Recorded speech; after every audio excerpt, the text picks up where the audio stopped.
gentileza. Edu, o Guarani fez um grande jogo, né? Fez um grande jogo. A gente dizia que seria uma partida difícil, seria um jogo complicado, né? Estreia do Pintado. E foi totalmente contrário, né? Foi até uma certa facilidade. Primeiro tempo, o Água Santa não deu um chute no gol. Mas aqui não dá para tirar o mérito do Guarani, que jogou, que pressionou, que teve intensidade, que estava concentrado no jogo, que não deu espaço. O esquema implantado pelo Maurício deu muito certo. Deu muito certo. Ah, Gleger, mas o Maurício não tem um camisa 10, não tem um armador.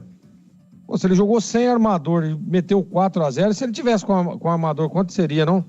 Então, assim, Edu, é por isso que eu sempre digo, tem às vezes o posicionamento do jogador, às vezes a execução daquilo que foi determinado no treinamento, é o que dá certo, né? É o posicionamento, se posiciona. 2 linhas de 4 em alguns momentos, outros o João Vitor vinha para dentro para fazer uma espécie de meia, né? Organizando por ali, o Sarará às vezes saía, o Natan, o Natan fez um golaço, chutando de fora da área. Então, assim, não precisa você ter um camisa 10 para vencer um jogo. Você precisa estar bem posicionado e você precisa executar aquilo que foi treinado e determinado. E foi o que aconteceu com o Guarani hoje. Não tem nem muito o que comentar, né? Um jogo, né, emblemático da equipe do Guarani, que vai se firmando, que vai tendo um crescimento. E eu dizia, né? Olha para você ver como é que é. O Guarani tomou 4 do Palmeiras e reverteu hoje, metendo 4 no Água Santa. Ele recuperou, né, tudo aquilo que aconteceu com ele na partida contra o Palmeiras, recuperou hoje. Eu dizia ainda, é a hora, é o momento, é o jogo do Guarani recuperar, né, a autoestima, recuperar aquilo tudo que aconteceu na partida contra o Palmeiras. Então, parabéns ao Guarani, parabéns ao Maurício Souza, e eu gostei demais do que vi, viu, Edu?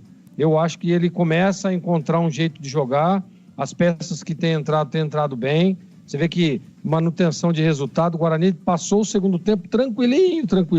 Teve aquela defesa ali do Gabriel Mesquita, né? Uma mais fácil, a outra um pouco mais difícil, mas tranquilo, mantendo a bola em alguns momentos, segurando o jogo, invertendo de um lado para o outro, o famoso manutenção de resultado. Ah, mas o Guarani podia ter goleado o Água Santa. Nem precisava disso. 4-0, né? Tirou os caras que tinham que tirar, os que estavam pendurados, os que estavam cansados, oxigenando o time, porque sabe que no próximo jogo é duro, é importante, né? É um clássico, é o maior clássico, é a maior rivalidade do futebol brasileiro, e aí, certinho, o trabalho do Maurício Souza hoje foi perfeito, coroado com uma belíssima vitória, Edu. E se ele achou o time